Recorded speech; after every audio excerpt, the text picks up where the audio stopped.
Welcome to the Queen Anne's County Board of Education meeting for the month of November. At this time, I need a motion to go into closed session.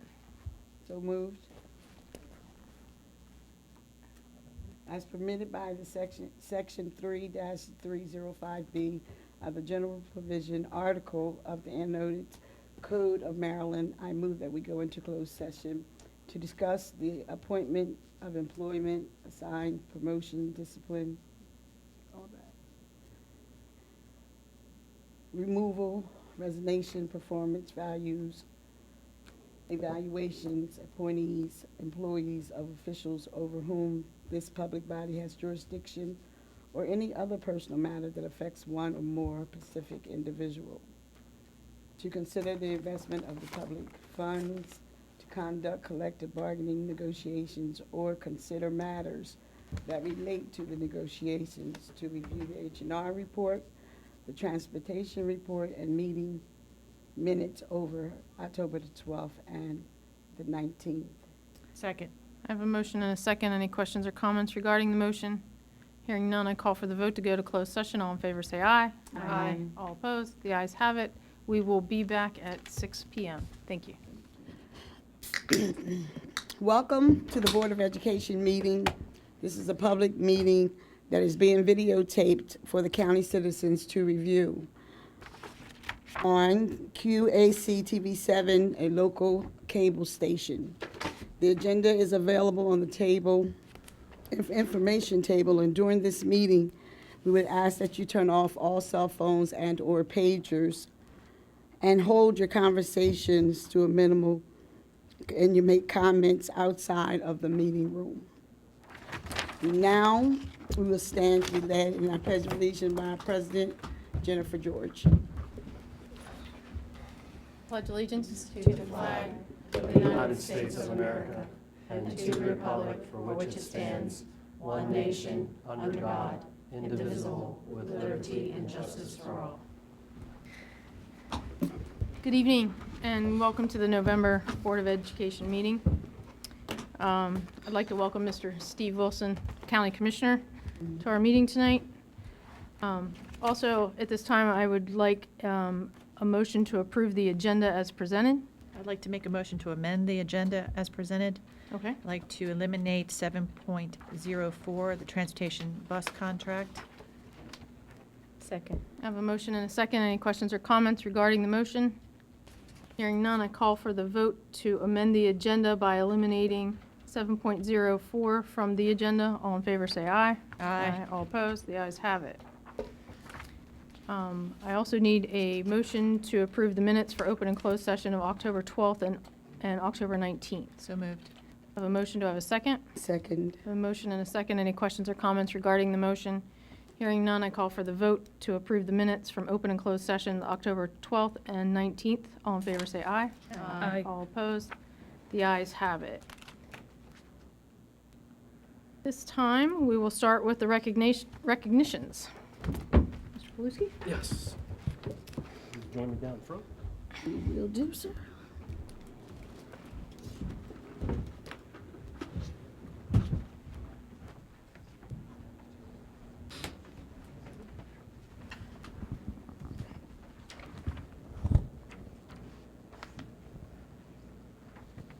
Good evening.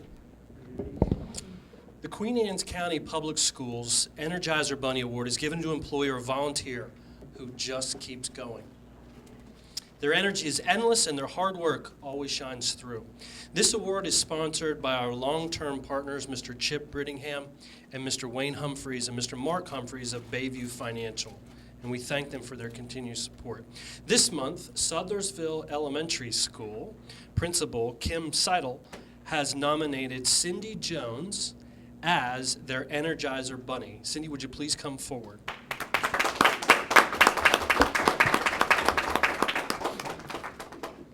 So I get to brag about you here in a minute. Cindy is the lead custodian at Sudlersville Elementary School. Cindy is respected by all, not only at the school, but in her community. She's dedicated to Sudlersville Elementary School and a huge support to the school and their staff. She has gone above and beyond and truly a team player. Ms. Seidel states, Cindy has attended trainings, hung the emergency flip charts in every classroom and office, and has never said no to whatever she is asked to assist with. Thank you, Cindy, for being such a dedicated and hardworking member of Sudlersville Elementary School staff, and thank you on behalf of the Board of Education for being a dedicated Queen Anne's County Public School employee. Thank you. How's it feel to be the Energizer Bunny? What are you going to do with that? You have branding. It is.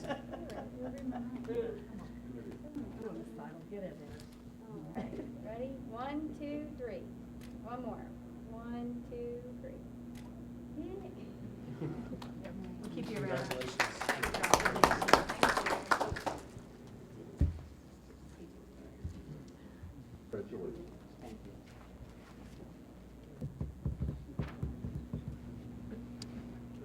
Our next award, we have a surprise Spirit Award this month.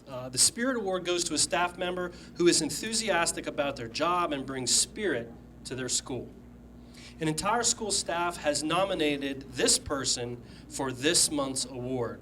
Would Miss Kim Seidel please come forward?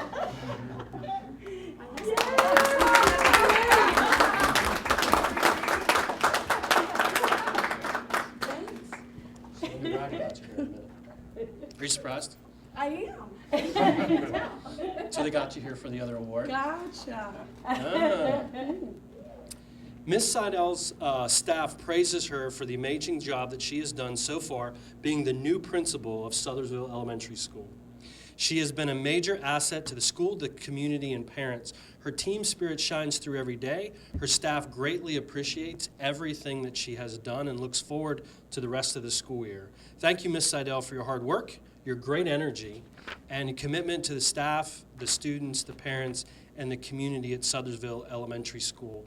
And I can say on behalf of the entire Board of Education that we were glad to steal you back home from Prince George's County Public Schools. But thank you for coming back home and being a dedicated leader in our community and in our schools. Thank you.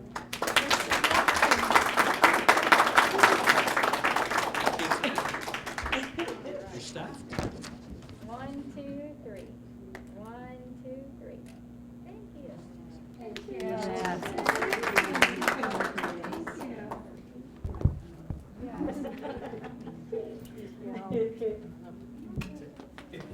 Listening, but I heard my name. I thought, you thought you'd done something wrong, didn't you? Listen, baby. Yeah. Good, how are you?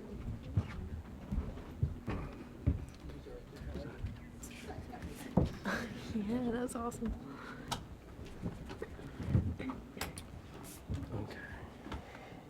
All right, this time, Arlene, you have the public comment. At this time, we have the citizen participation public comment section. Speakers should sign the roster, including their telephone number and with their address. Comments should be limited to 2 minutes in length. Comments longer than 2 minutes should be submitted in writing. Questions or statement to the board should relate to a recent item agenda, and that it is expected to appear in the future, or a matter of general policy over which the board has authority. Please do not discuss items related to negotiations. Those items are to be discussed at the bargaining table. Citizens' participation is not intended to be a question and answer session. If you have specific questions, the board will make sure that appropriate staff member responds to your questions at a later date. The board respects your desire and right to convey your message freely, but asks as to courtesy to the board and to our citizens that you respect the board's request to refrain from name-calling citizens and offer your critique. First on the agenda is Mr. Richard McNeil. Good evening, everybody. Good Good evening. evening. I'm here tonight on two things. The first couple of comments will be in respect to our retired educators personnel, since they were kind enough to put me in charge of that group. So I'm going to make a couple, and then a couple comments that'll be just the private citizen, Richard McNeil, okay? First off, I want to thank the board for its continued support on our health care costs for all the retired personnel. As you are well aware, one of the big costs to retired people is the health care benefit thing. And we appreciate what the board has done. And as you look at your budget and start building your budget for next year, we encourage you to continue that support on that. At the same time, there's several states that have fallen into financial situations where they are pulling money from the pension plans to help support their budgets, Kentucky being the most recent one. And as we get into the legislative issues, I would hope that the board members and all of us would be kept up to date in terms of what's going on in Annapolis that may have an impact on pensions, both currently and in the future. And I go to a legislative update meeting on that on November the 10th. And one of the big parts of that agenda is going to be the pension and where it is on that. You might recall that about 4 or 5 years ago, for 2 years in a row, then Governor O'Malley borrowed several $100,000 out of the pension fund to support some other programs. Very little, if any, of that percentage has been paid back into the program.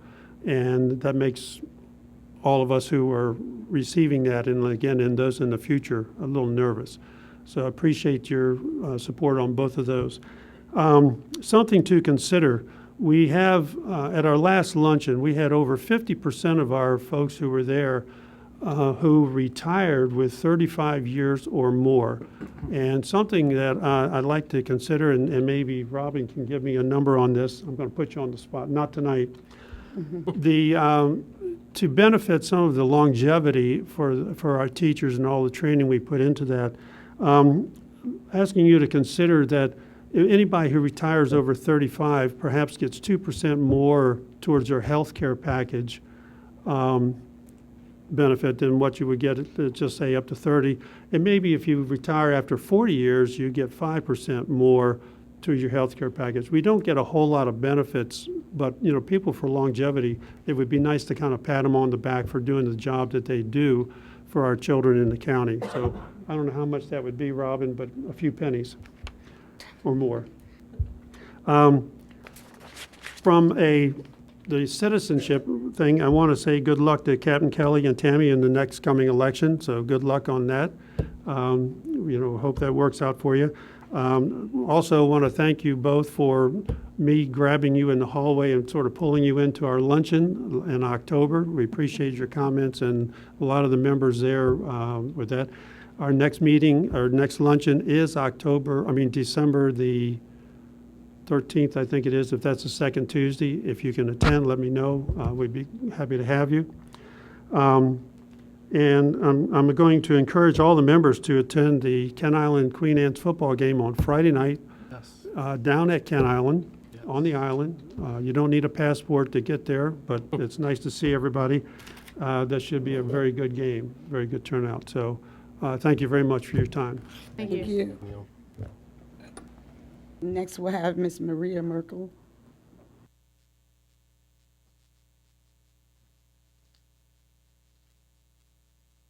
Hello. Hello. Hi. Good evening. Well, I'm here. I didn't expect to be here, but it happened today, and I thought, well, it's a good timing for this to happen. Apparently, there is a policy on the books that if a student comes in school too late and is taken in by a parent and they get a slip to go to their classroom, if they don't have the blue slip, they do not get their homework assignment from the teacher.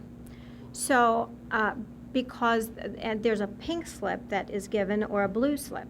The pink piece of paper indicates that you've been late or marked absent too many acceptable times. So my daughter wanted to make sure that she got her homework. I was there, and I said, let's make sure you get your homework. I got a call in the well, when I first went into the office today, the office lady said that I cannot assure you of that. I'll have to send you to the counselor. I went to the counseling office. I said, I don't care what color piece of paper you send her with. Please, let's make sure she gets her homework. Well, the counselor said, I'll let the teacher know. So I get a call, and guess what? She didn't get her homework assignment from the teacher. Surprising. A kid wants to get their homework, and a teacher says no. I don't care what color the piece of paper is. When a student is asking for homework, a teacher ought to be delighted and hand out homework to any student, no matter what classroom they're, even if they're not their student. If you want homework, give it out. What are you there for? Not to collect certain colors of pieces of paper. So this is a ridiculous policy. I was told by the counselor that the teacher had the authority to do this because it was a policy. I'm here to bring this policy to your attention and get it addressed and changed as soon as possible, because this is not conducive to, higher education. And that's all I have to say. Thank you. Thank you. Thank you. Thank you.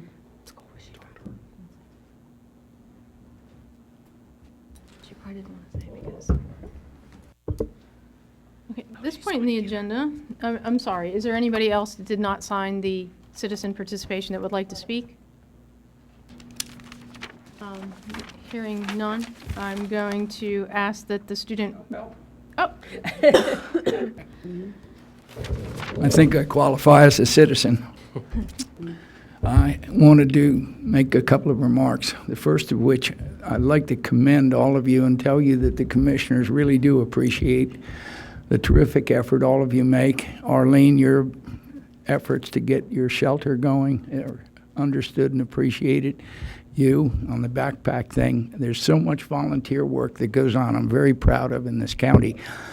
One thing that I would like to say is that I've been working on the budget for the next few years, and I can tell you that we are so overloaded with capital projects that this thing is going to be, our future prospects are going to be very confined, not by any political instincts, but just by the realities of what the county has and is going to have in the next years. And I'm only here to caution you that we're not dealing with, shall we say, the inclinations of the county commissioners, but the realities of what the finances of the county are. So that in your considerations, it's something to remember that it's very often not our willfulness, but the necessities we bump up against ourselves that are going to be apparent in the next year or two. So I want to thank you for all the good things you do and appreciation, and that's it. Thank you, Commissioner. Thank you. At this time, we have the student member of the board reports. I believe we started with Paige last. Did we start with you last time, or no? She was by herself last time. So Anon went first. Anon went first because she left her. Yeah, that's right. Okay, so Paige, we're going to start with you. All right, fabulous. All right, well, first we have a lot of sports news. I'm just going to get to that. First off, our field hockey team won their first playoff game against Kent County on Monday, and that was 3-2. So then they moved to regionals, which was today at 3 o'clock against Pocomoke, and they won regionals. And this is the farthest our field hockey team has gone in school history. So they're very excited, and I'm really excited. It was a good game. And then women's soccer won their first playoff game against Kent Island last night. Sorry, no. 5-1. And so then they're excited, and they have their next game on Friday at Parkside. So we'll see how that goes. Our men's team did lose to Kent Island last night, so I'm sorry, Paige. I'll give you that one. And then our varsity volleyball team won Baysides against James and Bennett on Tuesday. And they so far have had an undefeated season, which is unheard of. And they have their first playoff game on Monday at home against Parkside, so come on out. And then varsity cross country team has regionals tomorrow at Elkton. Our varsity football team has a game against Kent Island, as already said, on Friday. And then our JV football team is having a pit beef sandwich sale tomorrow, actually, from 4 to 7, and it benefits QA baseball and football teams. So if you want to come and watch their game and eat some pit beef, I I think recommend you can get it. the pit beef too, just to go if you can't stay for Exactly, the game. or you can just get it to go. Yeah. Don't want to make dinner. It's Good stuff. perfect. All right, and then on Friday we do have a half day due to teacher development. Our Interact Club is doing Operation Christmas Child from November 4th to the 18th, and we're just collecting things to fill up our boxes that we're going to send out. So if you want to donate anything, that would be great. November 5th and 13th are fall play performances, and they're doing a play called Almost Maine. I have no idea what it's about, but I'm sure it'll be great. And then we're closed on the 8th, of course. And then last week we had our PTSA breakfast, and it was for last semester of last school year. It was for honor roll and perfect attendance, and we had over 500 kids attend, so it was Wow, good. Right. that's great. Yeah. Thank you, Paige. Okay, Tom? thank you. So from the SGA side, we had a blood drive today, which was a lot of fun. I didn't donate because I don't like needles, and they make me want to cry. The setup and the actual process went great. Only like 2 kids fainted. It was awesome. And over 50 students volunteered to donate blood, so that was awesome. We actually even had more students who wanted to, but the school day time was running out and we couldn't, do it. So they're excited to do it next February. And then we have November 1st, which was yesterday, we had our winter sports orientation, and we had 3 successful showings of our school fall play, which is the Diary of Anne Frank, which I actually do know, which I hope everyone knows. I actually went to go watch it last week, and it was really good. All of them are fantastic. I even teared up at the end. I think everybody teared up. There's this one lady that was sobbing up front. It was awesome. And on November 3rd, actually this Thursday, it's free for all students, teachers, and general public. So it would be cool if anybody wanted to come out and watch it, because it's a great play. And then we have other showings on November 5th at 7, and then November 6th matinee at 1 p.m. November 4th, I know this is the 3rd time it's been mentioned, will be a QA versus KI game. KI is going to win. On this Saturday, we'll be having a Barnes & Noble night, which is where the Interact Club and Book Club will be working together to sell some books. The profits will be going towards those clubs. It'll be really cool. We'll have some STEM tables, and it should be a great night. And on November 10th, we'll be administering the tobacco and drug survey, and that will be during the 2nd period. That's going to be fun.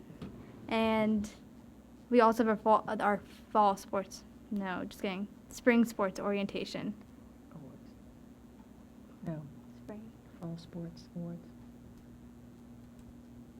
Spring sports orientation. It would be spring. Spring, Yeah. that's right. Yeah, because we already orientation. had our one. And then November 11th, we'll be having a senior meeting with Mr. Schreckengoss, our principal, which we'll be doing our first step we'll be discussing our cap and gown orders.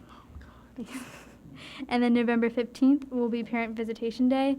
Mr. Schreck says no one ever goes, but I hope some parents show up this year. And we will also, Mr. Hazy and Ms. Edlin, which is our NHS advisors, will be hosting a how to get into NHS kind of night during the PTA meeting. On November 28th, Mr. Poloski is having his art gallery. We'll all be excited to attend. And then we would just like to give an overall congratulations to our Bayside champions, which is a varsity boys soccer, varsity girls field hockey, and boys and girls cross country. That's all. Great. Thank you, Anon. A lot going on. At this time, we will start the presentations, starting with the calendar committee update.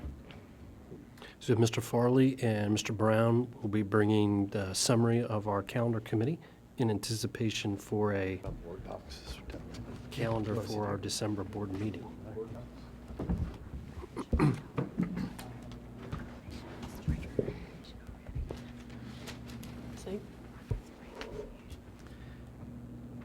These fall sports awards. Good evening, members of the board. The calendar committee has been working on drafting a 2-year calendar. Obviously, that process was constrained by the governor's post-Labor Day start. Mr. Brown and I have been working on it. In our last meeting, we concluded that there was really only one day to flex with, and so we've proposed the calendar. Mr. Brown will go over it, and we'll talk about the process by which we'll solicit input. Okay, it should be coming up on the screen. You should have a copy of the calendar in the board docs. Let's see if I can just make that a little bit bigger here.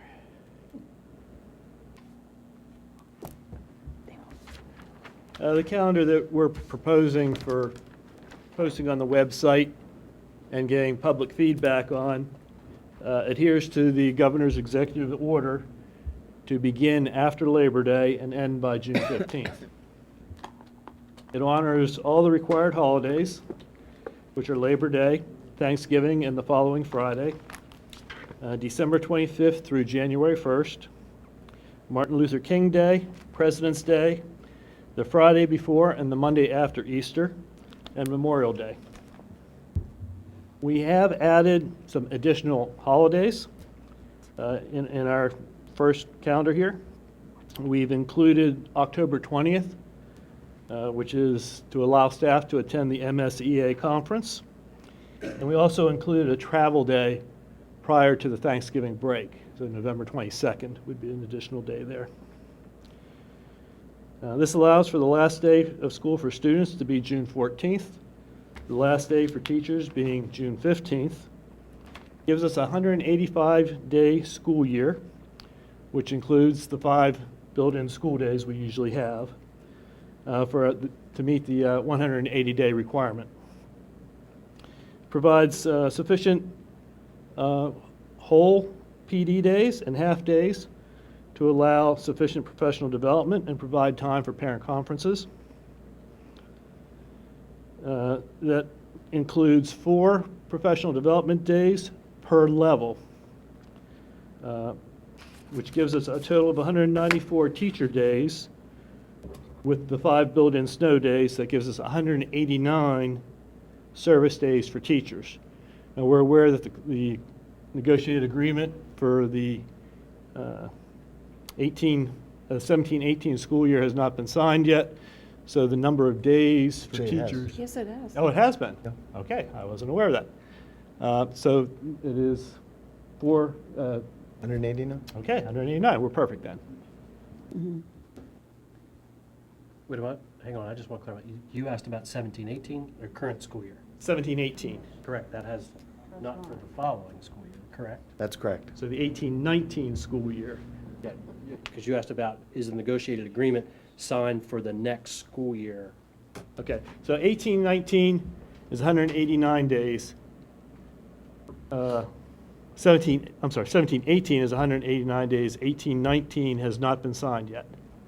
Neither has 17-18. Correct. Oh, so, okay, Just this year's been. just this current year, okay. Yes. So the calendar we're talking about is the 17-18 school year. Right now, it has 189 days built into it.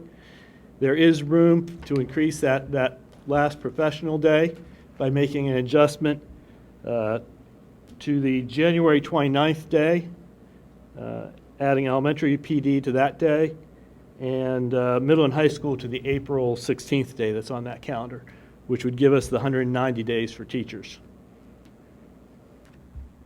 And still allow us to end on June 14th for students, June 15th for teachers.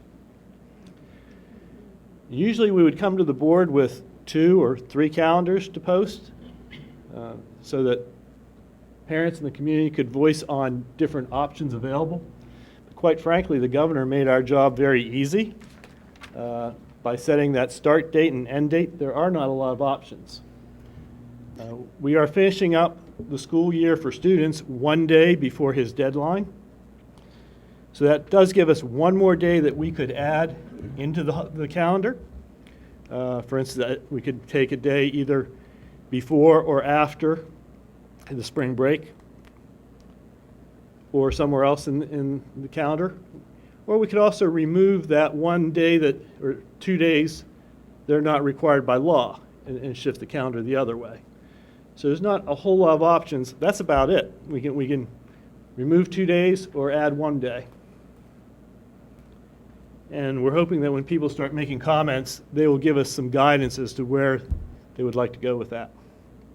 Can I ask a question? Yes. Does pre-K and kindergarten not required to have 180 days? No, they're not. Okay.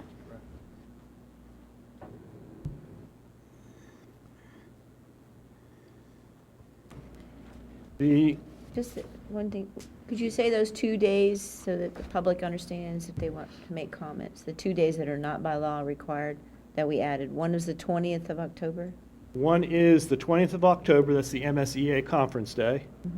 And the other is November 22nd, which is kind of a travel day Okay. before Thanksgiving. Thank you. All the other holidays in blue there are required by law. Now, October 20th, is there anything in writing? Is that part of collective bargaining, or it's just a courtesy that we do this? Frankly, it's an event that a lot of teachers want the freedom to attend. If we required proof of their attendance in order to cover their absence, it becomes more complicated. And so for everyone's sake, it's better just to have it as a non-working day. In the past, we've had that as a professional development day, but that caused its own problems because you did not have all the teachers in a group that you wanted to address at the same time. Right. And to try to have it as a school day and just have substitutes for those that want to go would just limit who could go and put so many substitutes in our schools, it just wouldn't be effective. The 2018-19 calendar, I'm not going to address separately. It is basically the exact same calendar as the 17-18 calendar. The only difference there is we do pick up an extra day off at Christmas because Monday would be the 24th. Christmas Eve falls on Monday that year, and we could not see bringing students in to school for Monday on Christmas Eve. And obviously, we respect that. This change in the schedule makes it more difficult during winter holidays, spring holidays, and we're optimistic that we'll be able to continue to program for as much flexibility as we need and that our parents and students need. So we'd like to begin getting feedback by posting this in the draft and using some sort of an instrument to solicit and synthesize that feedback for everyone. Okay, thank you. Anybody have any questions? I just want to add, so we are going to be on track once we have the survey results. So by our next board meeting in December, we will come with that feedback as well as this calendar for you as a board to approve. Wonderful. Bev? On the 18-19 calendar, this might just be a color missing in there. December 31st is a day off, right? Did our blues add up? No, it's on there. It's blue. Yeah, December 31st is at the bottom of It's also December. a It's on the Monday. same as the 24th. It's a Sunday. They're squeezed in together there. Oh, you put that, okay, I see that, little 31, got it, For the 31st? got This it. is the wrong count. She's talking about the other one. But that's The 2 next days, year. you've counted 2 blue days there, right? Or- Yes. Okay. That's where the extra day All right, thank you. falls in there. Never mind. On Monday. Thank you very much. Certainly. Do we need a motion? Do we need a motion for permission to post this, or can we just post it? You just post, because you're only asking for Yeah. comments. Yeah. Yeah, you're just posting for comments. Okay, thank you. Thank you, gentlemen. Next on the agenda is the inclement weather process and procedures. Mr. Sid. Yeah, so Mr. Pinder is going to present on our inclement weather. Hard to believe that today was such a beautiful day, but we need to be thinking ahead for inclement weather and some recommendations that Mr. Pinder has to our process and procedures. Welcome, Mr. Pinder. Good evening. As Mr. Paluski said, he wanted me to comment on how we make decisions concerning the weather, 90-minute delay, non-scheduled early dismissal, and closing. And basically, the purpose is that we want everybody in the community to understand, including our students, parents, bus drivers, everybody, that there's a lot of thought put into this process, and it's not an easy process.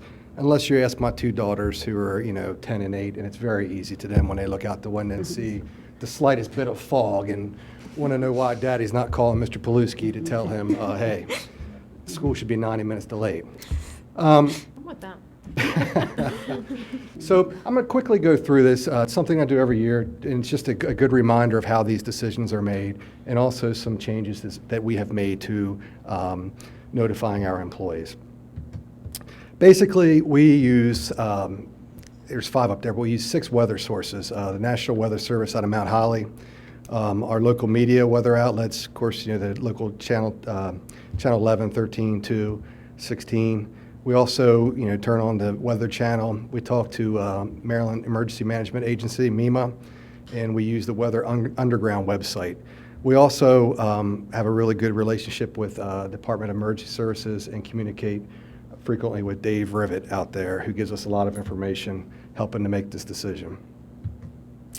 One of the things I wanted to say is, when you're looking at the weather, it's a forecast. It's a prediction. So when you're watching TV and you see a hurricane coming, they're giving you 50 different chances of where the hurricane may go. Basically, these are the 5 models that we follow: the North American model, the Global Forecast System, the Rapid Update Cycle, the Rapid Refresh, and the European model. And again, they're just predictions of what they think is going to occur. It's, and they say, hey, it's coming at 7 o'clock. Who knows? I mean, it may come at 7:30. It may not come at all. We've seen that happen before. Basically, about 3:30 to 4 o'clock in the morning, Margaret Ellen Kalvanovich, our supervisor of transportation, gets up and starts to make a few phone calls. And we're trying to gain as much information as we can possibly get at that time to make a decision by 5 o'clock. And I'll show you, actually 4:40 is when it needs to be made. And I'll show you the timeline of how tight everything is.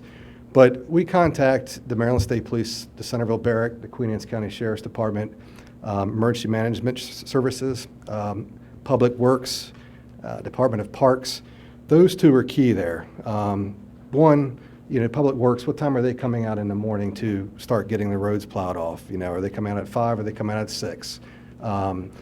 Parks and Rec, that's who takes care of our parking lots and sidewalks along with the custodians. What time are they coming out in the morning? Are we going to get ice? Are we going to get snow? A lot of factors are involved in this. Maryland State Highway Administration, they're basically out when it starts snowing. You can see that, hey, they're dropping salt everywhere you can possibly imagine. Mr. Wilson can probably attest to this. I mean, that's a lot of money that goes out the back of those trucks. In the county, it basically uses a sand spread with a little bit of salt mixture in it when they have the chance to. We also contact our Queen Anne's County public school spotters, which are contracted, and also county bus drivers. And I'll show you the geographical locations of where they're located in a minute. We also use the State Highway Administration traffic cameras.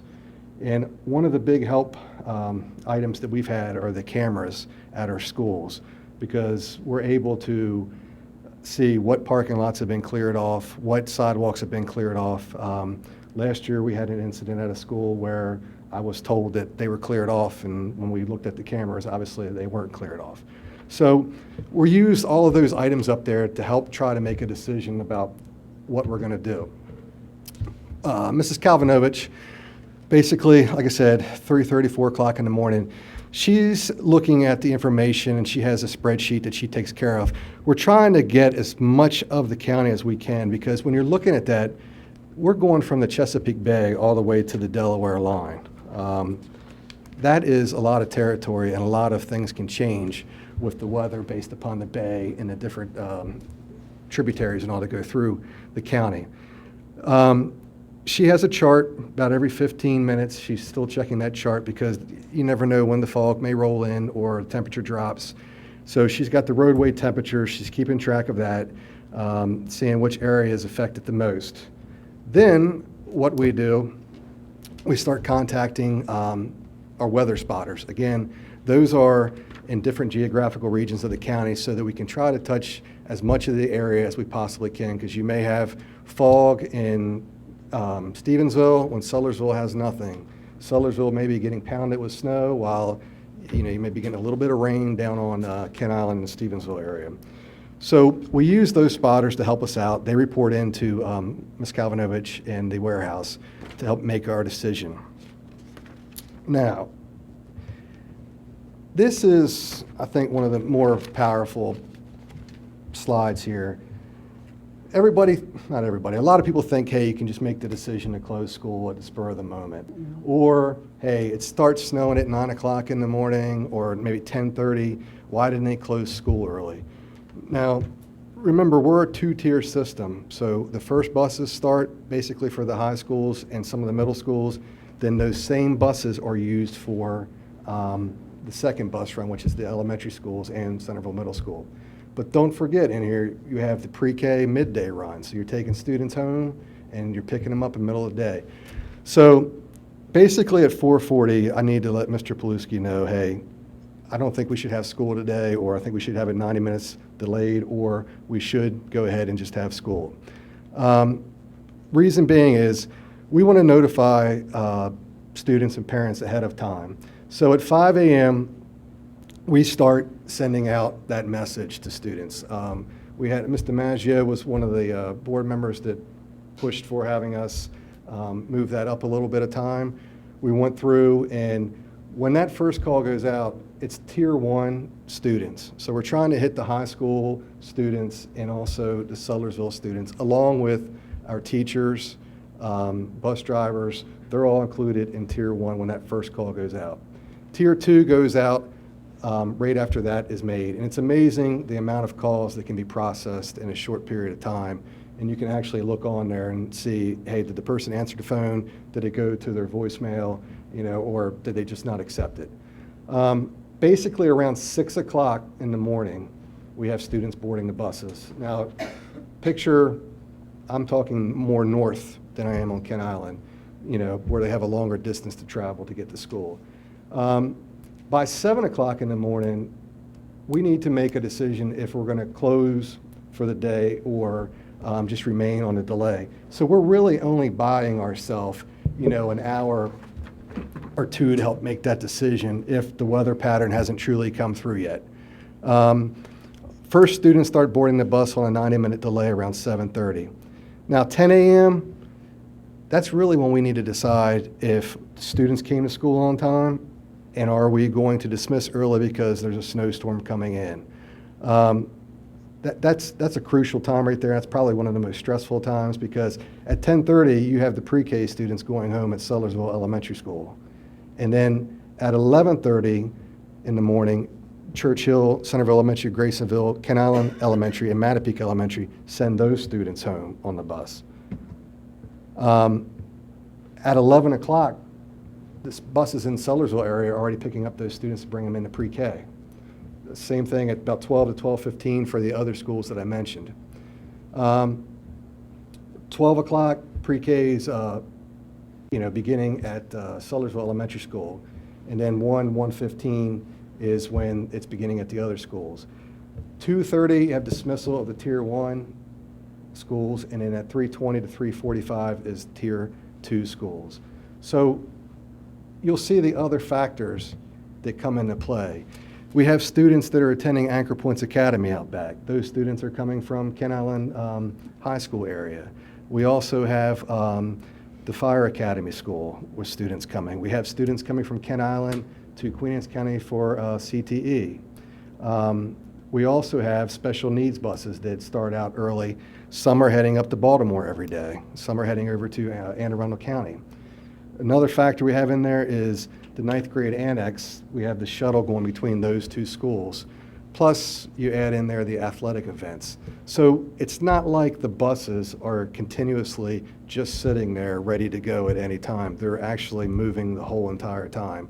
And once that ball starts rolling, there's really no turning back on that because basically you know, we don't want to have the first tier go and then we decide we're going to do a 90-minute delay because the tier 2 students are going to be standing outside waiting for a bus that's never going to come, which creates a dangerous situation.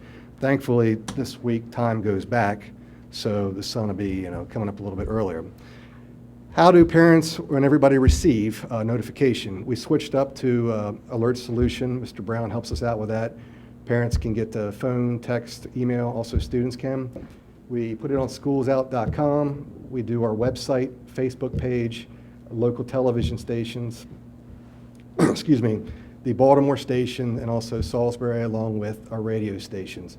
So we know that not every person is going to sign up for alert solution.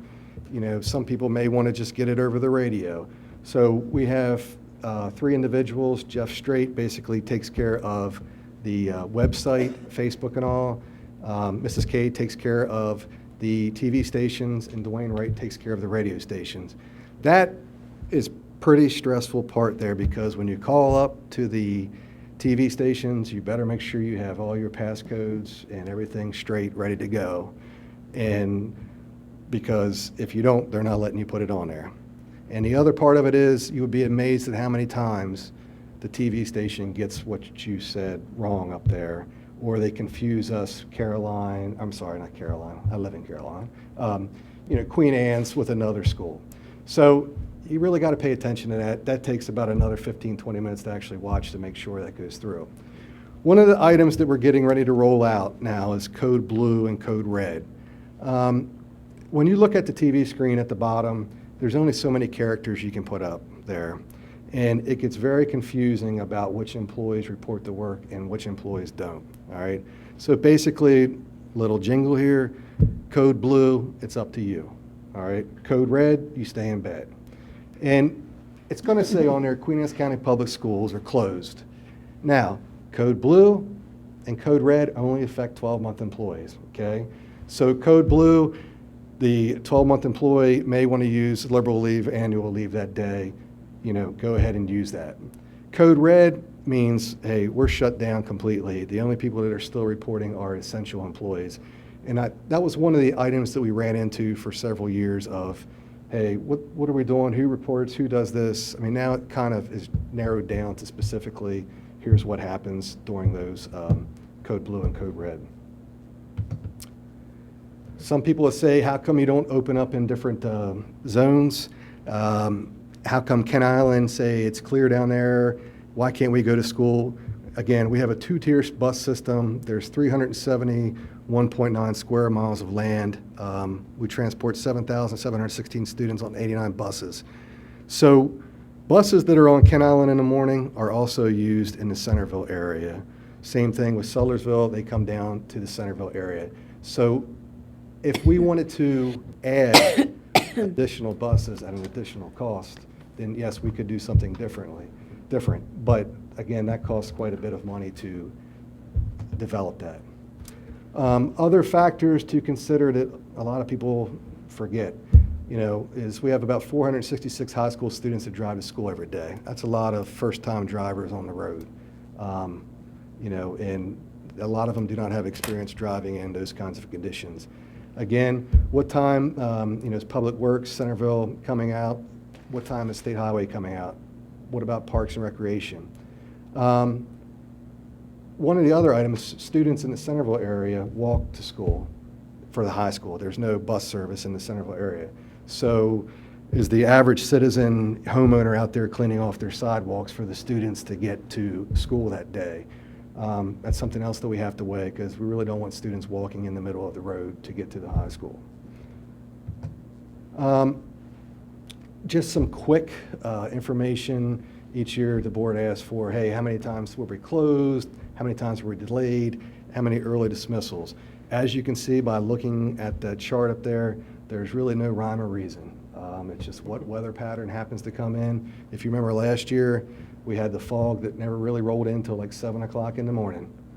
Thank God we didn't have that this year.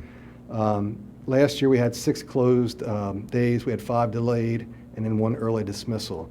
If you go back in 2013-14, we had 12 closings and 10 delays. This year so far we've had 1. one delay. Winter hasn't, came yet, but as far as the fall, we've made out fairly well with that.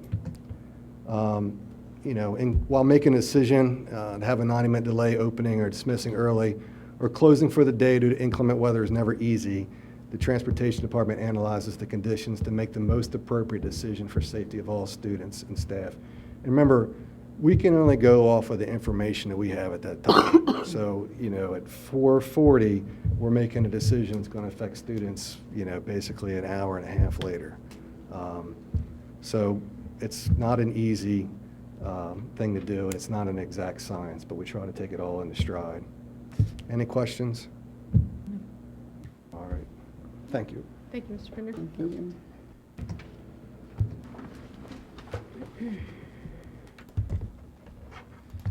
Next on the agenda, we have the fiscal year 18 budget process and procedures. Ms. Landgraf's going to go over as we get ready to kick off our budget season.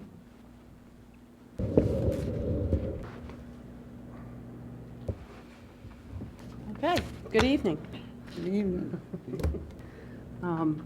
As we begin our budget process, and actually, believe it or not, we have already begun our budget process for the fiscal year 17-18 school year, which is hard to believe that we're almost getting ready for the 18 school year.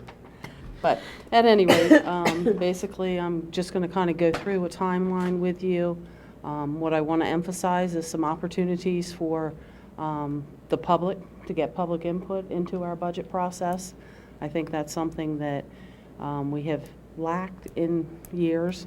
We've gone out, we've tried, we've done town hall meetings, we've certainly put it on the website, asked for comments and whatnot, but we don't seem to really get a whole lot of response to our budget. So we're going to put up some opportunities for public input, hopefully get some more input this year.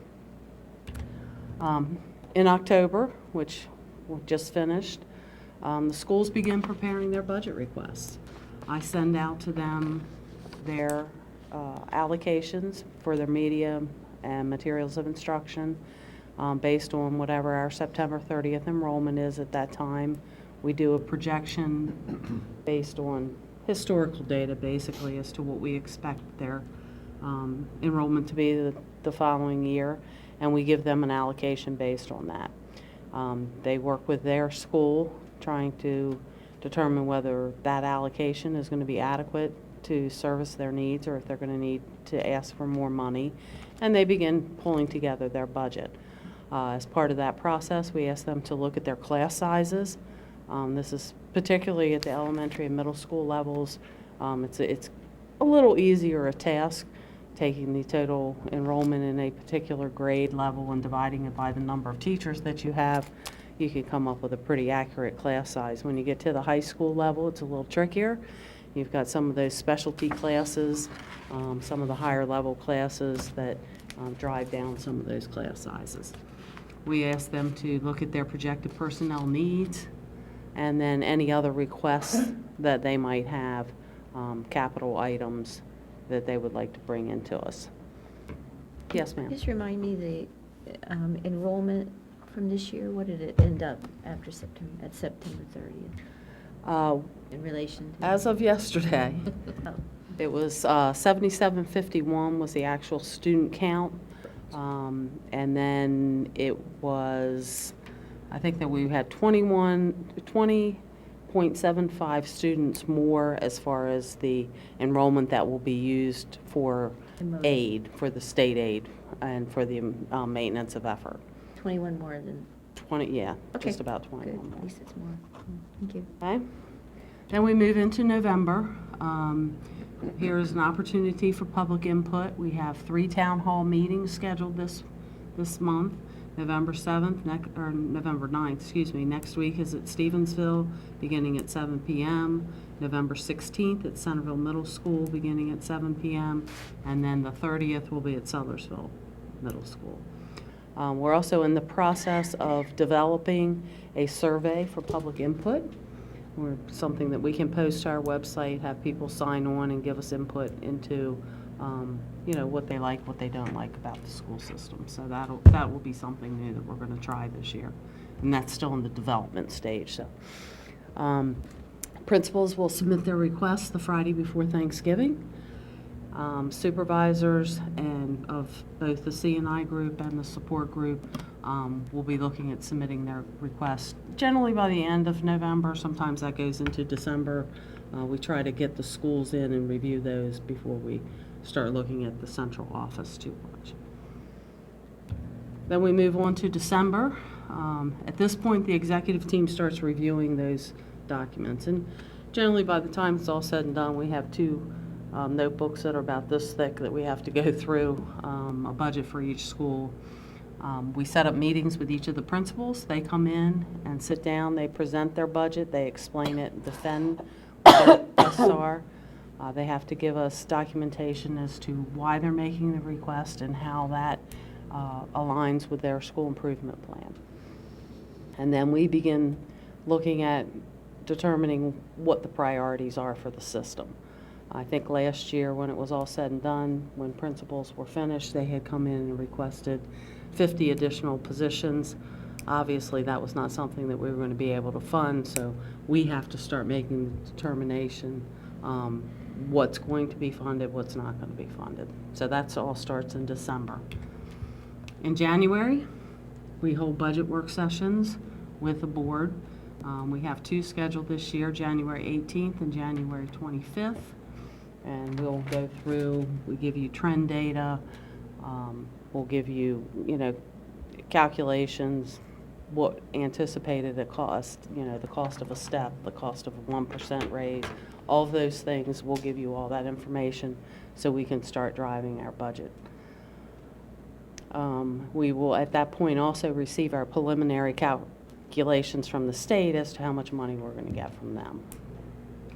And the executive team continues the process of determining those priorities. In February, we will present, the superintendent will present his recommended budget. That will be put on the website. It will be open for public comment throughout the entire month. And the last couple years, we have scheduled additional work sessions during the month of February to review what the superintendent had recommended and what the board wants to ultimately have in the budget. March, we finalize our proposed budget to be submitted to the county. We go ahead and submit that to the county, and then we begin seeking community support for the budget. And that's when we're going out and meeting with different organizations, PTAs, community organizations and whatnot, and trying to get them on board with what we're requesting to get some support. In April, we continue to seek that community support. Generally, we receive updated state aid calculations, and generally by this time, the state aid calculations are pretty close to what we're going to ultimately get. This year, the county commissioners will be holding their public hearings on their proposed budget on April 24th, 25th, and 26th. So that would be another opportunity for public input for the community to go and speak at those in support of our budget. And then in May, generally the county commissioners will finalize their budget. We will know what our final allocations from the county will be. We will get our final calculations from the state. We'll know exactly what our revenues look like, and then the fun begins. Because then in June, we get to go back and revise or modify our budget request to match the revenues, because we have to have a balanced budget. By the end of June, we have to have that budget approved, and then in July, the new budget takes effect. So that's just kind of the process that we go through. Again, conclusion, our town hall meetings are starting next week. We encourage the public to come out, bring us ideas, give us some information, give us some input as to what they would like to see in our budget. Questions? Anybody have any questions? Thank you. Ms. Landgraf?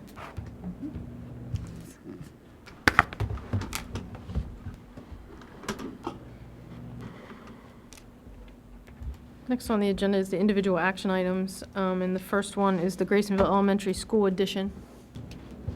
I'm just going to show a couple slides if that's okay. Hello? Hello? Maybe.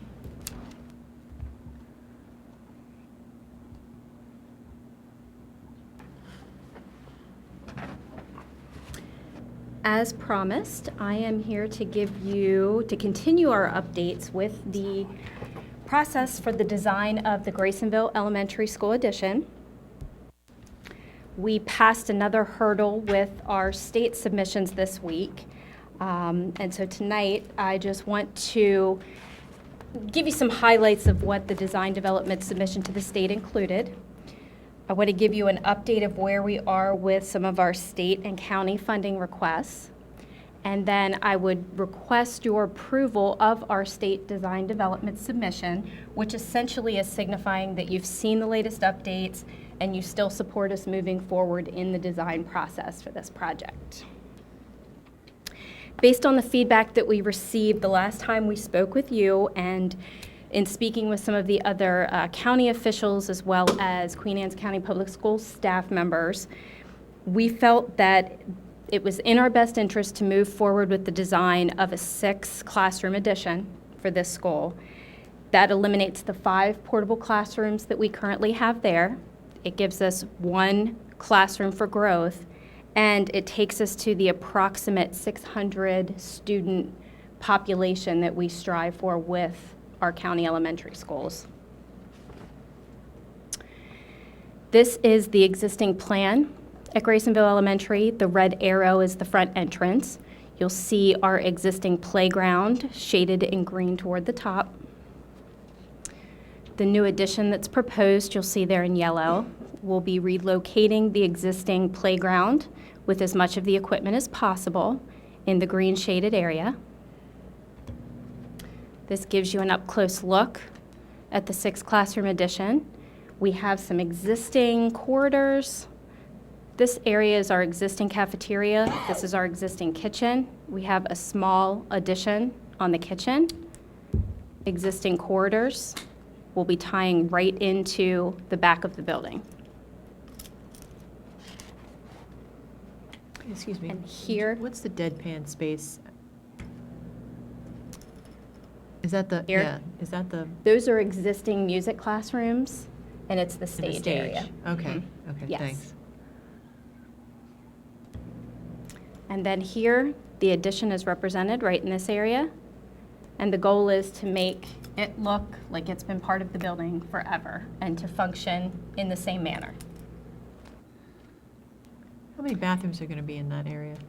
That area, there are 2 gang bathrooms, and then there's 1 staff area that we've also considered if, in the event that we have to look at either a unisex bathroom or something for transgender, we could also accommodate that type of function in this area as well. There's a potential for, right in this area, we're looking at alternates. One of those that we have determined is that a geothermal system may be beneficial to this project, but we'll be doing that as an alternate to assure that funding allows for that. And the geothermal system, we would have an alternate mechanical room in the area that I just showed you. There's space for that large of a system? In this area? Yes, actually, they think, after this DD submission, they think that we can reduce the size of that as well. Like the closets we have at Mattapique Middle, how we have like a Yes, closet area? there will be individual, in each classroom, there will be individual units, and then it will just be the mechanical equipment that will be housed in that extra space.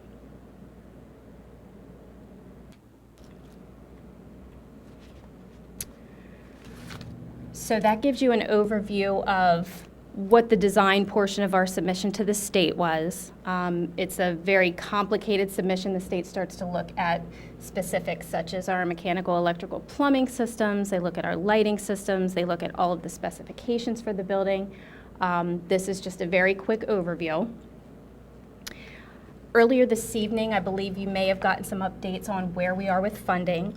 We did meet with the state on October 18th to talk to them about Graysonville Elementary, which is our priority 1 project, but also the others that we spoke about last time in regard to our CIP requests. Our current state-rated capacity at Graysonville is 453. We have 462 students there this year as of September 30th, and we expect that by the spring, that enrollment will probably rise a little bit.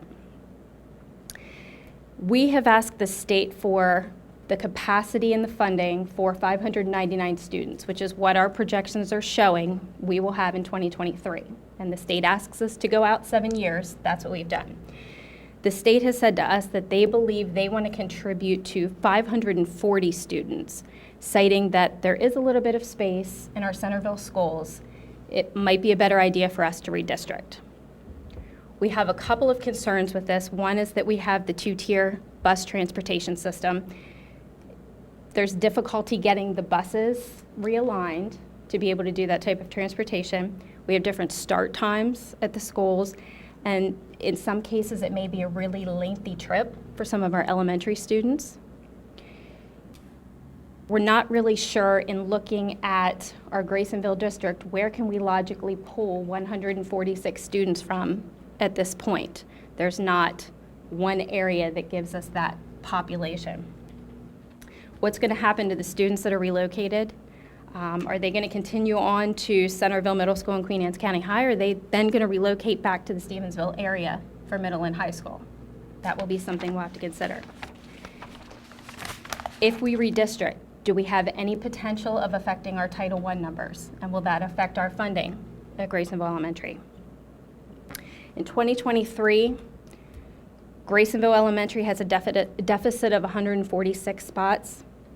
Centreville Elementary will have a surplus of only 70 spots. So we still have 76 spaces that we're not sure where they're going to come from. So based on these issues, we've asked the state to omit the Centreville area schools from that calculation, and we're currently waiting on their response. They will be meeting on November 17th about the requests from all of the counties, and we should have a little bit of a better idea as to where we stand at that time. We have been asked to look at the possibility of redistricting, and that it would save the county the funding of the addition to Graysonville. Is there a way that we can relocate these students without spending money? So we're currently in the process of looking at those numbers. So that's what I have for you this evening. I'm happy to answer any questions. Again, what I would be requesting is your approval of the design development submission that has gone to the state, just indicating that you have seen the updates and that you are approving us to move forward on the design portion of this project. So I need a motion to approve the state design development submission. So moved. Second. Motion and a second. Any questions or comments regarding the motion? Hearing none, I call for the vote to approve the state design development submission. All in favor say aye. Aye. All opposed? The ayes have it. Thank you, Ms. Poole. One question, is, do you have any indication of how firm the state was on this redistricting, or are they just throwing out ways to save money? Throwing out ways to Okay. save money. I mean, it may not be firm, but I mean, every if we- time you go up there for something and you present, they're looking for alternative ways to make sure that, you know, everybody gets a little piece of the pie. And usually after the first time you go up there and present, you don't get 100% of it. You got to go up there and, you know, go through the appeal process, and then they start allocating more out there. But we just have to have a strong case of, here's why redistricting is not the best option right now. And when are you presenting that to them? Or is that going to be written?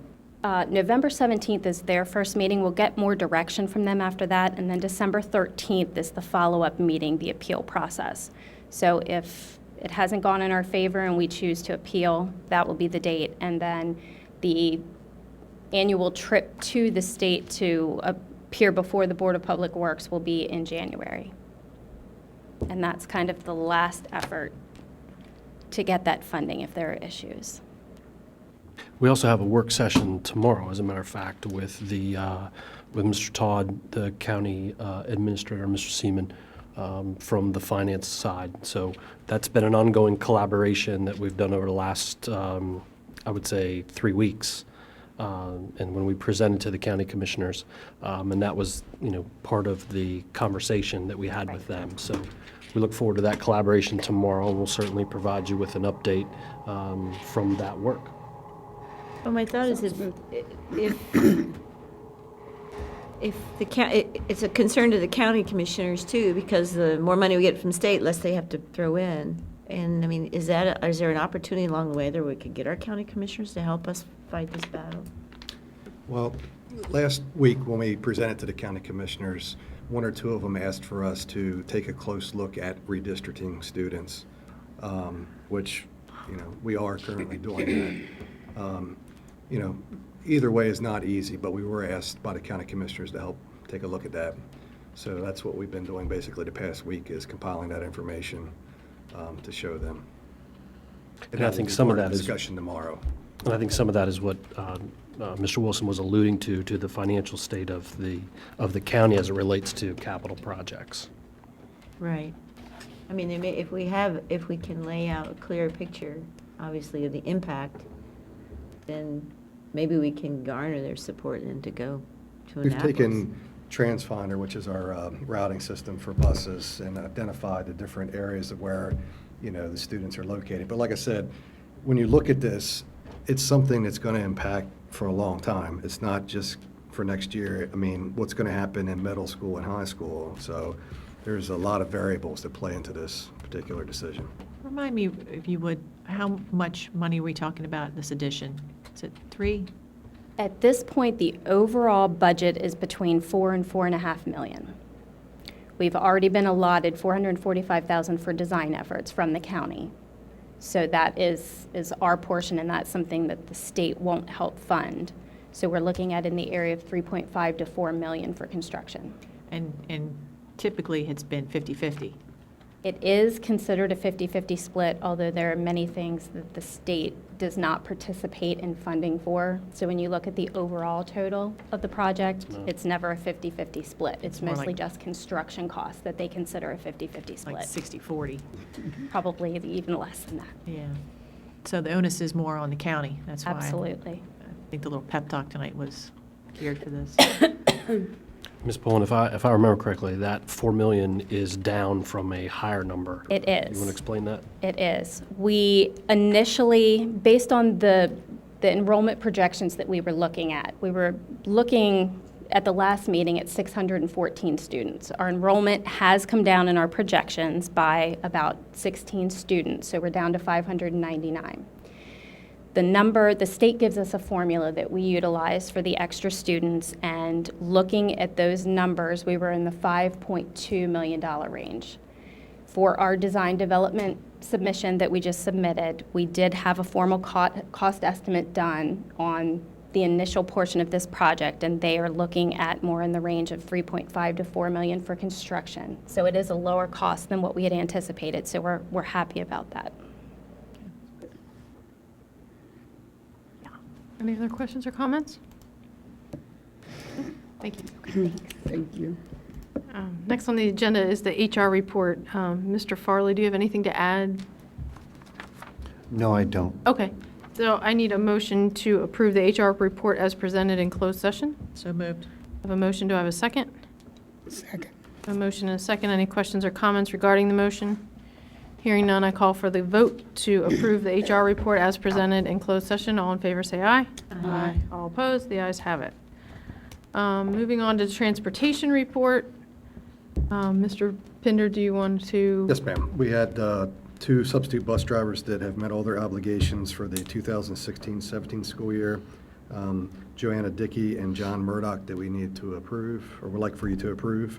And then the second part of this, Mr. Lawrence Chenaud would like to replace 2 of his buses, one that is at a 15-year lifespan, which the state will no longer allow to use after this year, and the other one is a 12-year-old bus that he's had mechanical problems with. So Mr. Chenaud would like to purchase 2 buses. Okay, I need a motion to approve the substitute bus drivers, Joanna Dickey and John Murdoch. So moved. I have a motion, do I have a second? Second. Oh, I'm sorry. I have a motion and a second. Any questions or comments regarding the motion? Hearing none, I call for the vote to approve the 2 substitute bus drivers, Joanna Dickey and John Murdoch. All in favor, say aye. Aye. All opposed? The ayes have it. Second, I need a motion to approve the purchase to replace 2 buses by Mr. Lawrence Chenaud, bus 6703 and 0906. So moved. I have a motion, do I have a second? Second. I have a motion and a second. Any questions or comments regarding the motion? I just think the public should know that the second bus, although it hasn't reached our maximum, one of the reasons besides just breakdown is the number of miles on the Amount of buses. miles on. And that's He operates important. mainly from Centreville up north with that bus, which adds quite a few miles to it. Okay, thank you. Okay, any other questions or comments regarding the motion? Hearing none, I call for the vote to allow Mr. Chenard to purchase for the replacement of two buses, 6703 and 0906. All in favor, say aye. Aye. All opposed, the ayes have it. Next on the agenda is the policy. We have a third and final read. The first one is gang activity, and similar destruction or illegal group behavior. Are there any comments or anything regarding that? We only had a few comments, Mr. Farley. We had 2 comments, both of which emphasized the need for action to follow up on the policy. Okay. What'd you say? I'm sorry. I didn't hear him. What'd you say? The need for action to follow up on the policies. I'm sorry, I don't know what that means. What do you mean? I'm sorry. Essentially, there were brief comments saying this is great to have a policy, but we need to follow through on it and, and listen to Impose teachers them. and work with teachers. Okay, thank you. I'm going to make a motion for all of them together, but we'll go through them each at a May I time. ask a question? Are we actually, at this, we're just putting them out for one more read, or are we actually voting on them? This would be the third and the final read to approve. Okay, before approval, I'm sorry? before we approve It would be to approve the policies. tonight. Yes, it'd be the Yeah. third and final. Okay. Okay, thank you. Thank you for the clarification. Media, the next one is the media material selection guidelines. Anything we need to know about that, Mr. Farley? No, ma'am. No? Okay. The cell phone policy. I would like to request to the board that we table the cell phone policy for one more month. We have received some feedback from our principals and some language that they would like to have in the policy.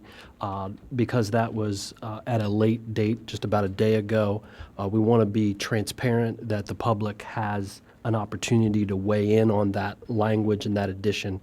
I would just request that the board table that just for one more month. Okay. So I will need a motion to table the cell phone policy. I would also request at the same time that we table the military policy at the same time, so I make a motion to table the cell phone policy and military policy for the next 30 days. Second. A motion and a second. Any questions or comments regarding the motion? Hearing none, I call for the vote to table the cell phone policy and military policy until our December 7th Board of Education meeting. All in favor, say aye. Aye. All opposed, the ayes have it. This year, one question, did we send out a survey like we did in previous years for the cell phone policy? The input. We had public comment on our webpage, and we had, I believe, around, I would say 60-40, 60 as it relates to the current policy as it is written, and I would say 40% to allow students, or at least allow principals, the flexibility to have the cell phone at lunch or during transition. Those were the comments that we had received Sounds publicly. reasonable. At the high school level, I mean, Just only at the, yes, High school. only at the high school level. And that's also the feedback that we received from the principals. and from the high school petition, same thing. Yes, and from the high school petition that certainly felt that allowing the principal to have that flexibility to ensure that it is an adequate learning environment and that it doesn't impede on the instruction.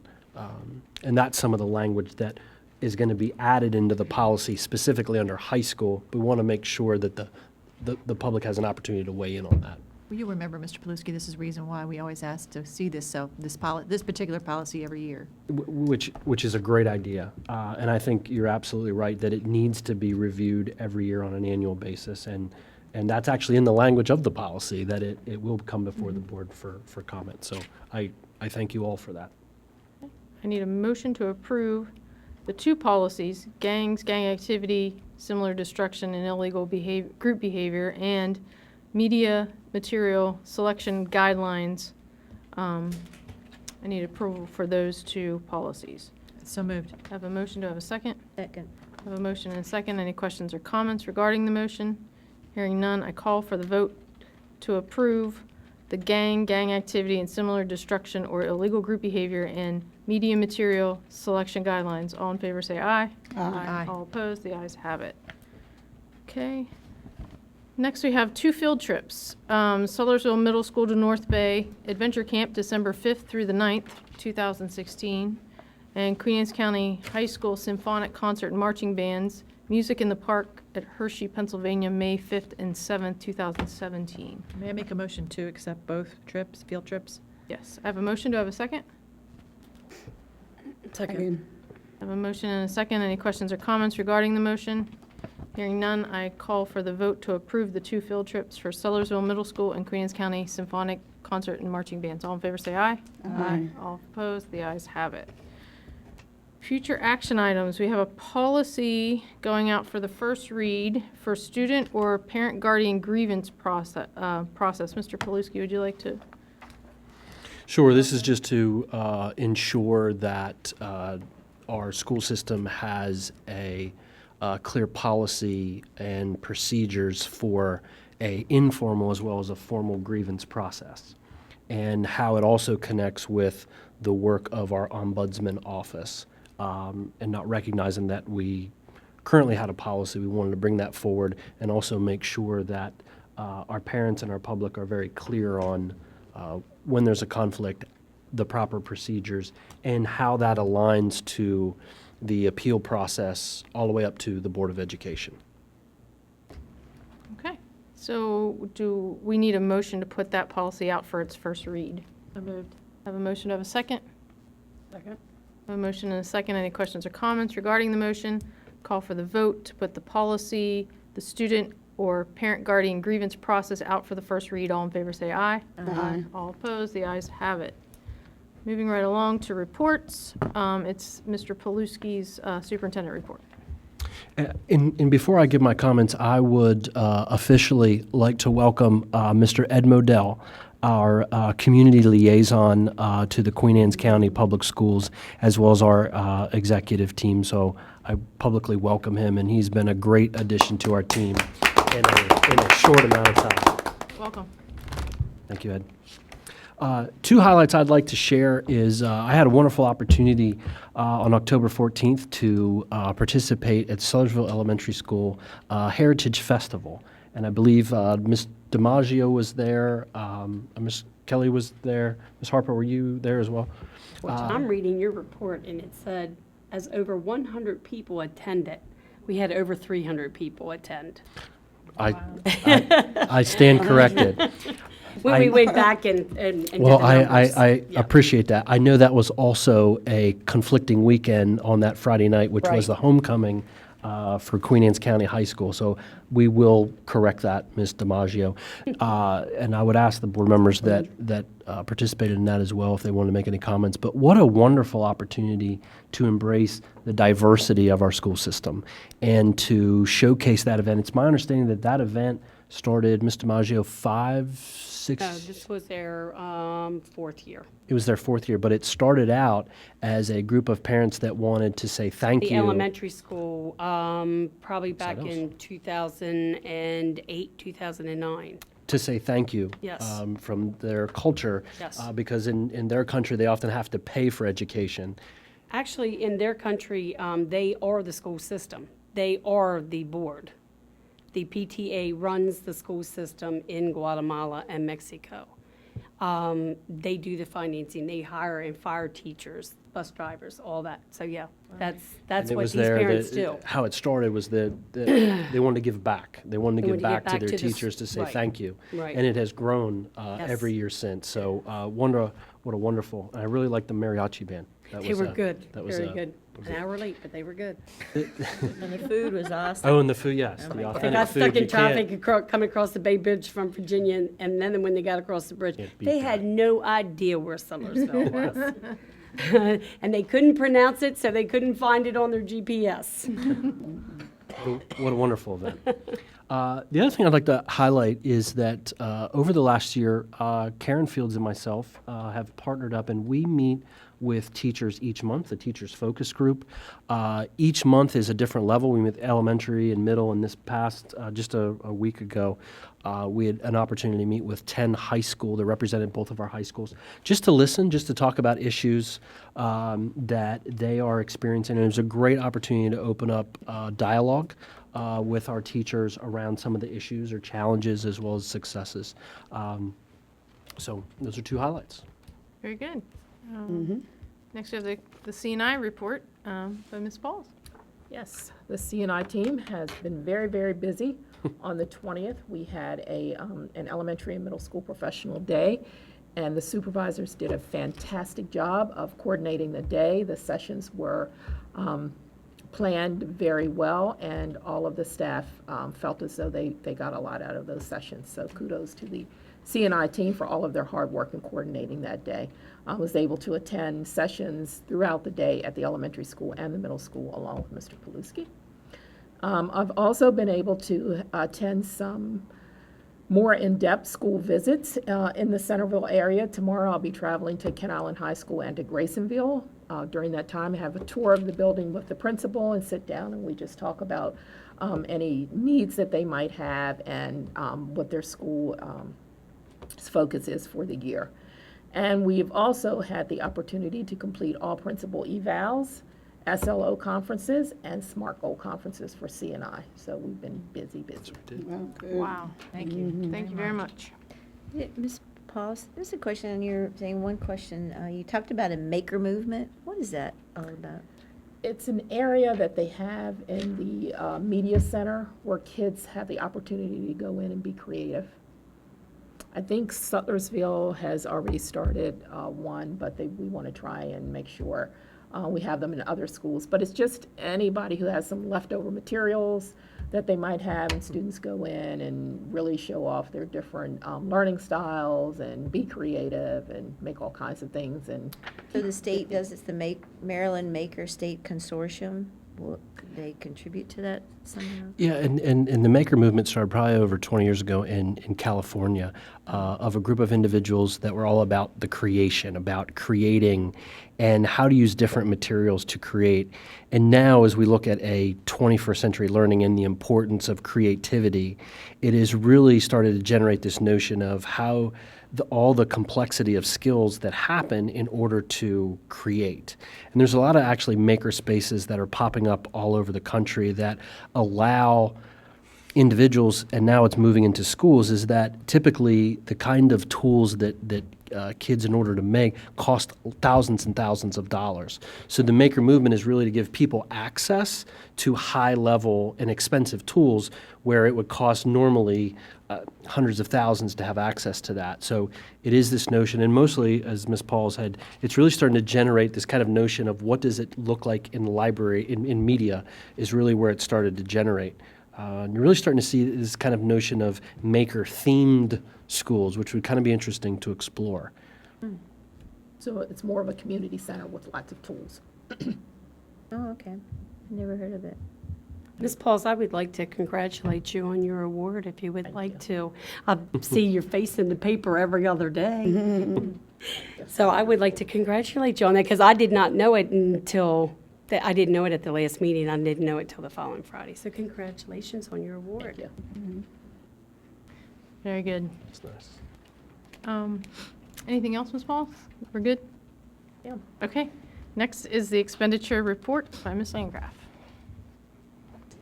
Okay, you have two expenditure reports in front of you. One is a very high-level summary report, which only shows each of the categories and what the current period expenses, the encumbered amount, the year-to-date expenses, and then what available balance we have. One thing I'd kind of like to draw your attention to is the very bottom right-hand corner of the report, where it tells us that this was as of the end of October, we have now obligated or spent 87% of our budget for the current fiscal year. which is fine because we obligate all of the salaries, the fixed charges, those things. And since most of our budget is in employees, it would make sense that we have a large percent obligated. But that only leaves us, 13% to spend throughout the rest of the school year. Is that usual this time of year to have Yes. allocated that much? The other thing that I want to kind of say kudos to the girls in the payroll department. We have been working nonstop on making up the retroactive pay. Once we signed those contracts last month, I'd like to say thank you to them because they have really, worked hard along with my IT person in getting that taken care of so that all of the teachers and support folks got their retroactive pay. It has been reported to the retirement system correctly, and we're now in the process of working through making adjustments for all the overtime and additional time that people had worked in those first 5 months of the year, or first 4 months of the year. We're making those adjustments.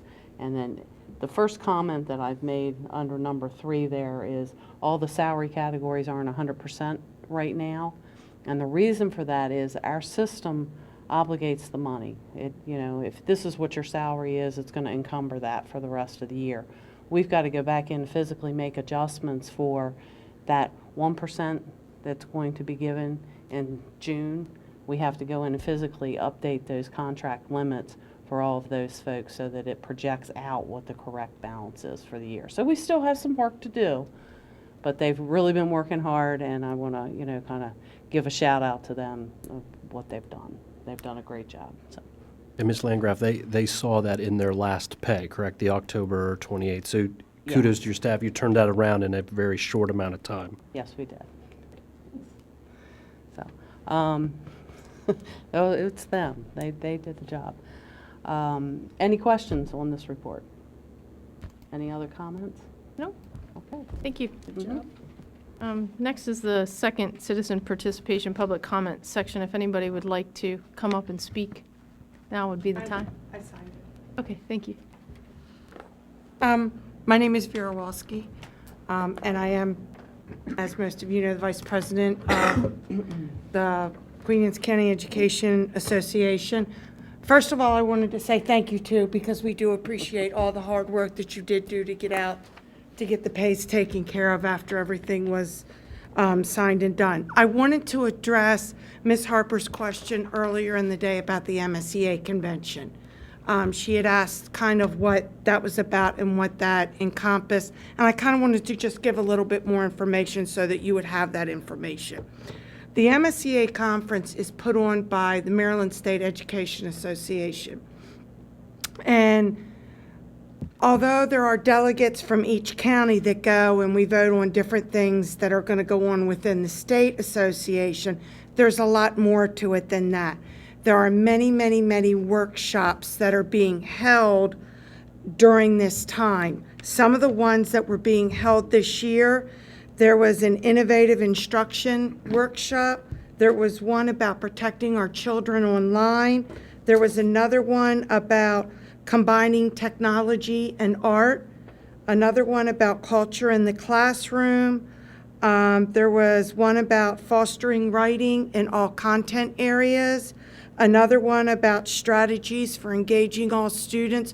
So there are many, many, many workshops that take place during Friday and Saturday, and it gives teachers and ESP as well, all staff, a chance to meet with teachers and ESP from all over the state to get more ideas, because we normally don't have those opportunities to meet with people from all over the state.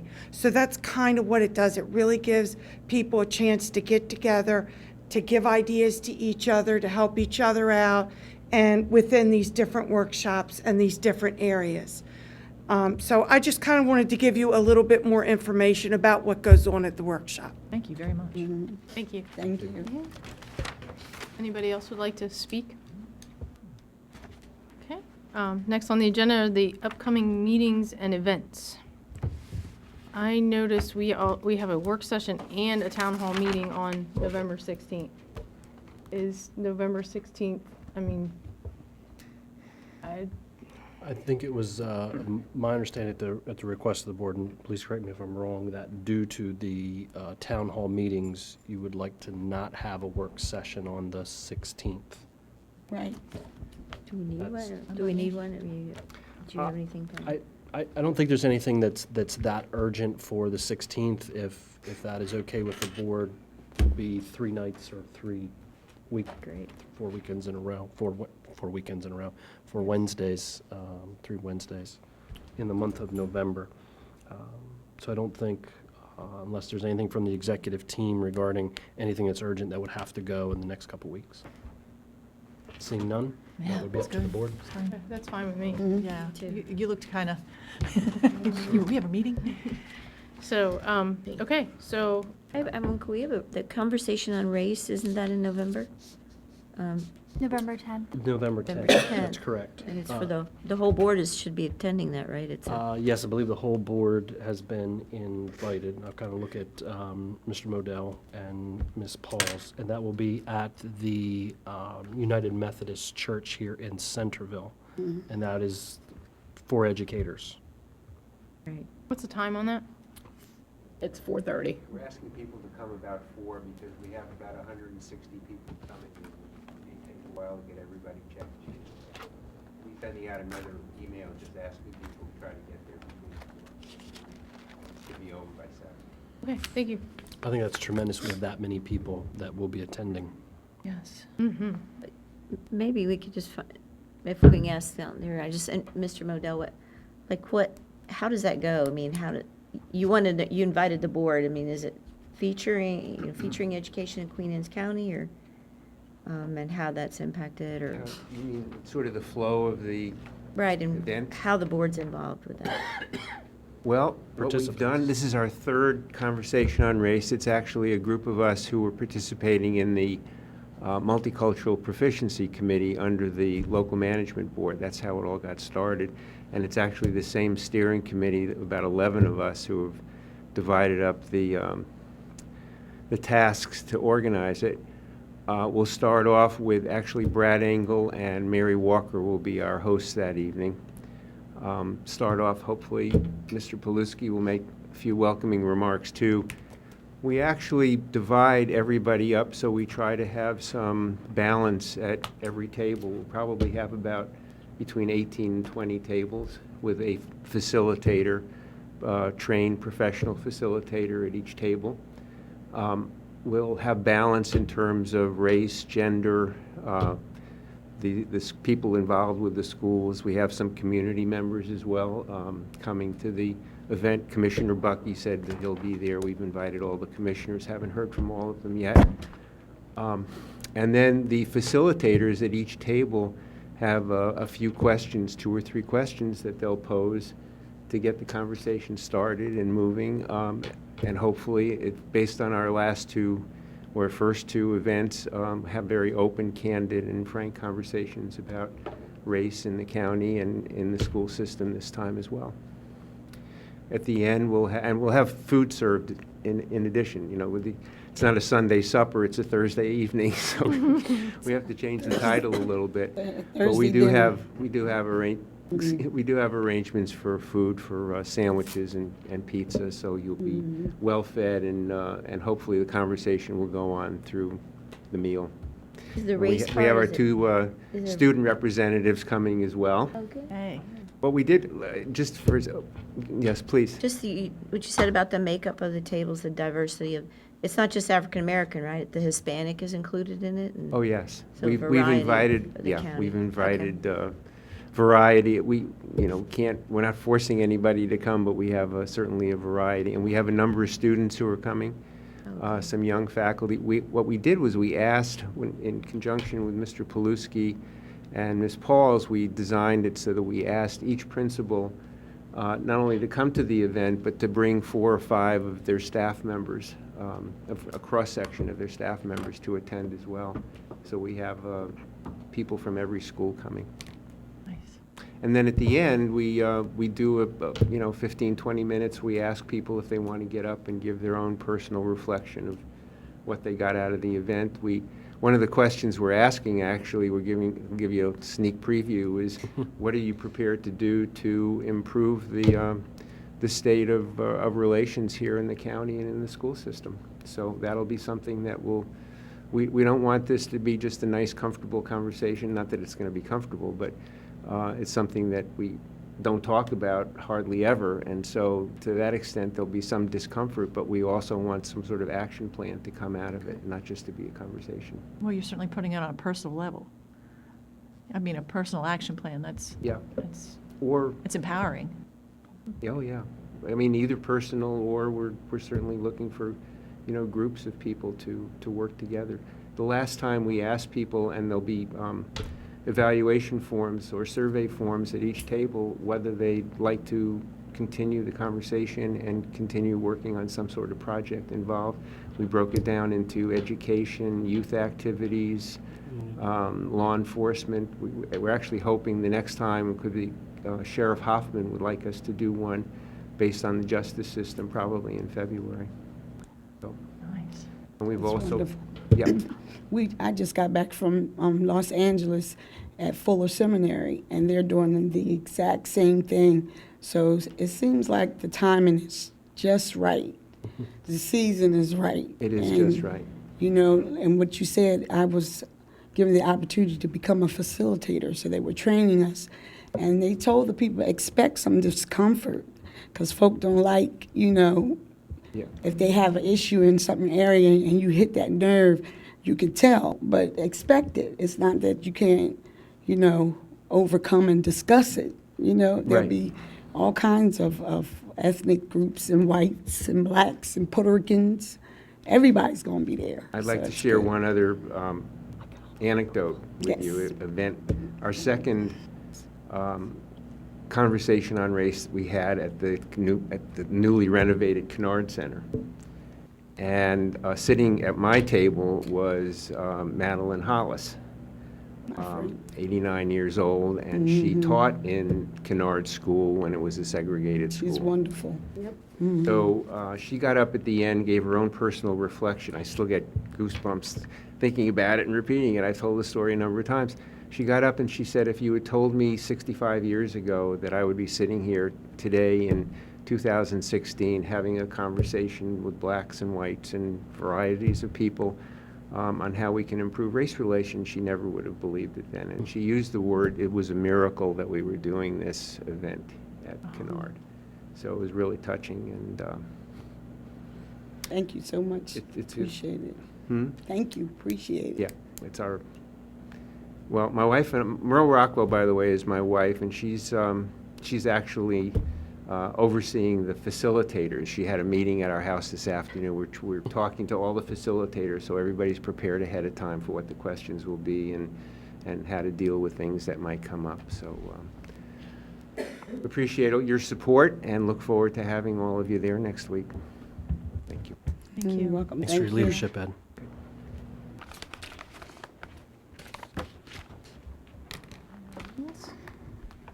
This time, I need a motion If to. Mrs. George, if you wouldn't mind, this may be my last open session meeting, and I'd like to take this opportunity to thank everyone. After November 8th, that I may not be here, and it has been an honor and a real privilege to serve these last 4 years, Queen Anne's County. So thank you all very, very much. Thank you, Tim. Thanks. At this time, I need a motion to adjourn the open session. So moved. I have a motion. Do I have a second? Second. A motion and a second. Any questions or comments regarding the motion? Hearing none, I call for the adjournment of our open session. All in favor, say aye. Aye. All opposed, the ayes have it. Thank you and good evening. Thank you.